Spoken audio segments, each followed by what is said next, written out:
Imagine just disagreeing with a neighbor, talking back to your husband, or having one person label you a witch.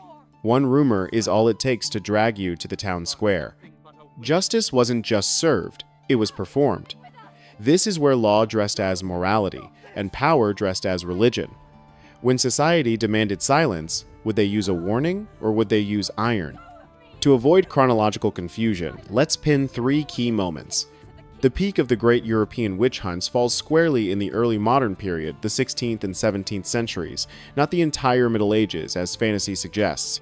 Second, practices designed to silence, like the scold's bridle and the ducking stool, were particularly common in England and Scotland, and they exported this anxiety to the British colonies in America. Third, the machinery of the Inquisition operated most intensely on the Iberian Peninsula and parts of continental Europe. Each location and era had different methods, but the underlying logic was identical: to transform the difficult woman, the one who spoke too much, knew too much, or simply existed outside of male control, into a living, breathing public lesson. This wasn't just random cruelty, it was a calibrated system of social enforcement, where a woman's body became the billboard for male authority. Keep this framework in mind. We are about to walk through both the public square and the private torture chamber. The easiest way to gather a crowd, and the easiest deterrent to understand, was fire. We begin at the stake, where justice, fear, and public spectacle merged into one horrifying ritual. Fire is the easiest way to gather a crowd, and burning at the stake was the most visually potent and theologically simple ritual of deterrence. When plagues erupted, when crops failed, or when livestock sickened, the panicked community searched for a person to blame, a scapegoat. Women who stood even slightly outside of expectation, the woman who healed with herbs, the widow who lived alone, the woman who inherited property, or simply the one who was disliked, became the perfect target. She was tied to a stake, surrounded by dry kindling, her prayers mixing with the jeers of the crowd. Authorities justified this atrocity with words like purification and protecting the community. The naked truth was simpler.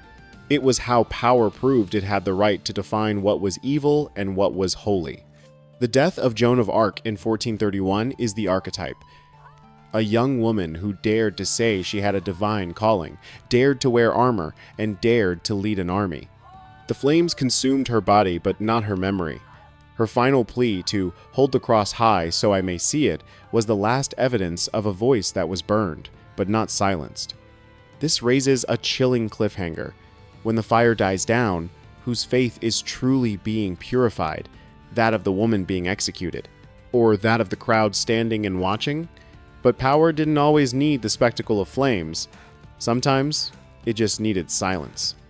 In early modern England and Scotland, they invented a literal lock for the tongue, the scold's bridle, or brank.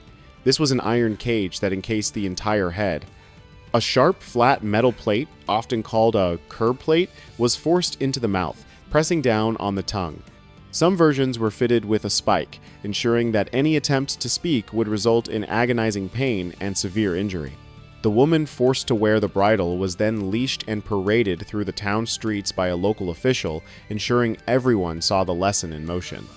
To maximize the humiliation, the bridles were often adorned with grotesque features, like devil horns, animal ears, or a long, mocking snout.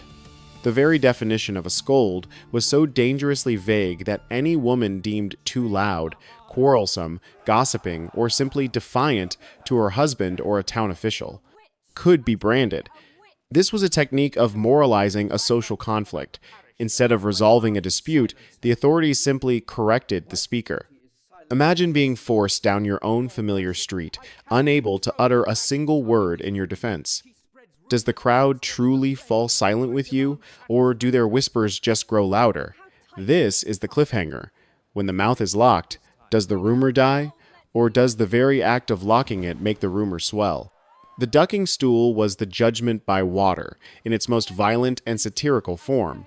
The woman was strapped into a wooden chair attached to the end of a long lever or beam, which was then used to repeatedly dunk her into a river or village pond, all before the eyes of the entire town.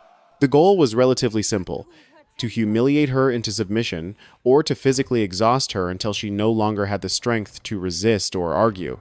This practice was especially prevalent in England and its North American colonies, where immigrant communities brought their old laws and old anxieties with them.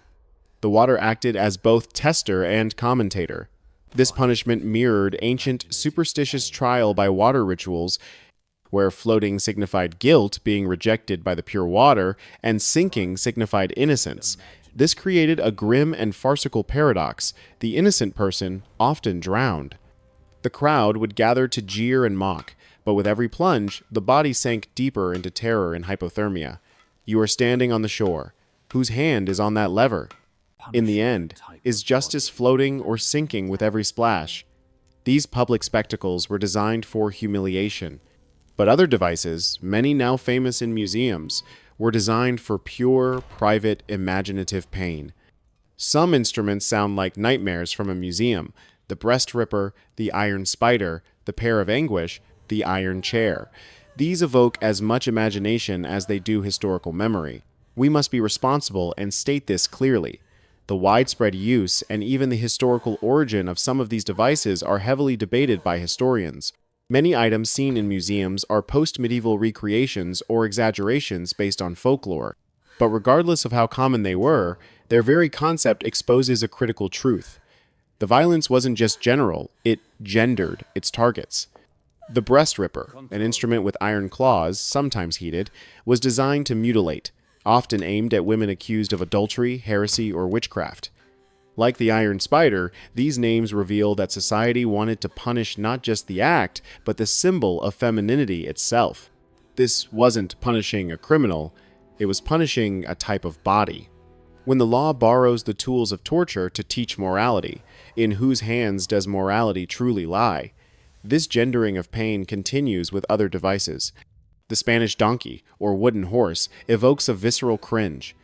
The Spanish donkey is an image that makes anyone wince, a sharp, triangular wooden beam that a person was forced to straddle, with heavy weights attached to their ankles.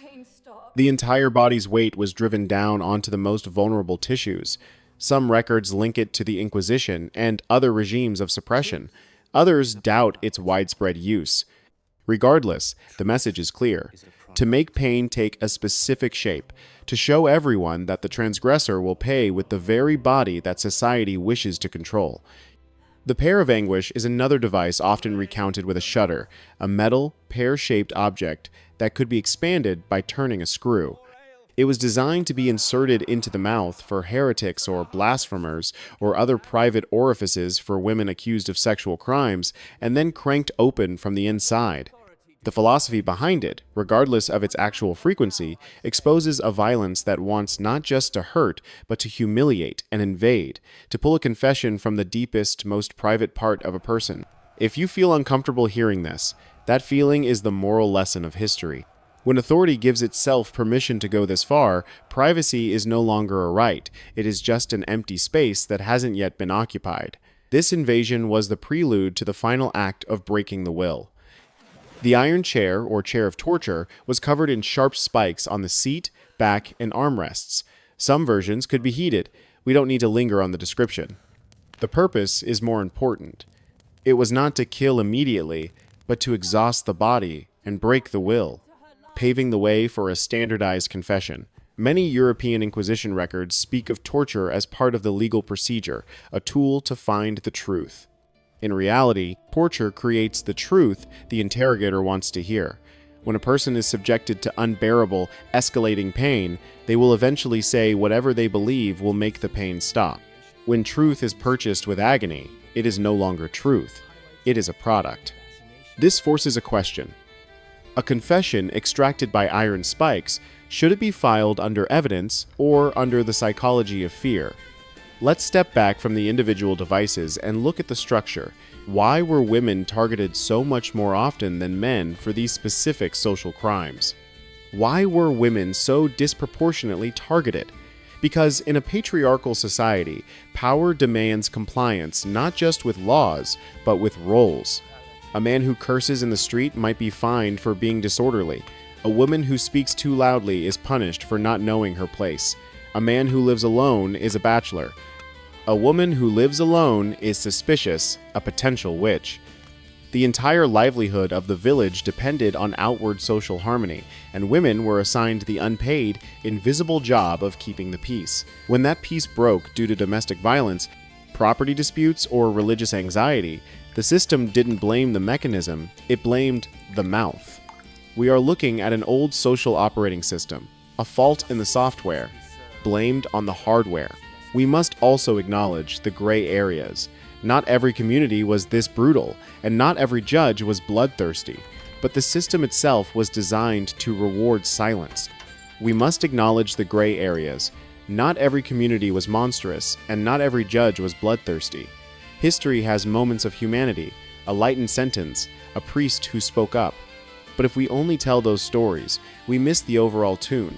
The system rewarded silence and punished different voices, especially if that voice came from a female body. A fair telling doesn't just count the ducking stools, it points out the logic that built them. The crowd is the unnamed essential character. At the stake, the crowd could cry or cheer. At the pond, they laughed. Justice as performance cannot exist if the crowd refuses to be an audience. The hardest thing to say is this: sometimes the crowd wasn't evil. They were just tired. Tired of facing the real, complex problems: poverty, domestic violence, religious dogma. So they chose the shortcut, shaming one person. When we understand this, we don't forgive. We learn to recognize the pattern. The lesson for today: for justice to mature, it must teach the crowd to stop craving the show. This show also changed over time. We need a few milestones. The peak of the European witch hunts was mainly the 16th, 17th centuries. In Britain, the tide turned with the 1735 Witchcraft Act, which shifted the focus from hunting real witches to punishing fraudulent mediums. The scold's bridle and ducking stool faded in the 18th and 19th centuries with legal reforms. The meaning here isn't the date, but the slow shift in thinking, from pain teaches to what actually fixes a community. Now let's go back with the uncomfortable questions. Fire. If purification by fire was to save the soul, why couldn't they save it with faith instead of borrowing the hands of a mob? The bridle. If a society is confident in its logic, why must it lock the mouth before the debate can even begin? The stool. If water is for baptism and cleansing, why did they turn it into a tool for punishment? The iron chair. If truth is precious, why did they buy it with cheap pain? You might think that was just the time. Everyone believed it. That is a comfortable lie. Even then, people knew better. You might think, well, that was just the time. Everyone believed in this stuff. The simple answer is, no. Even in the darkest times, there were dissenters. There were people who wrote against the hunts, judges who resisted, priests who refused to condemn. History is not a single train, it's the entire station. There was a train carrying scolds' bridles, but there was also a train carrying sermons against public humiliation. We tell this story not to condemn all our ancestors, but to recognize which of their habits are regenerating in us. We still have the scapegoat mechanism. We still have the addiction to public shaming. We just call it getting ratioed or canceling. We still see shame as a valid tool for social correction. If you feel angry at this point, that is the correct emotion. But emotion needs a path. The first path is to see how language hides violence: purification, correction, maintaining order. These are beautiful gift wrap. Inside, there are nails. The second path is to question our role as audience. The third is to preserve the memory of the victims, not just Joan of Arc, but the unnamed women in a village court ledger, their names crossed out in faded ink.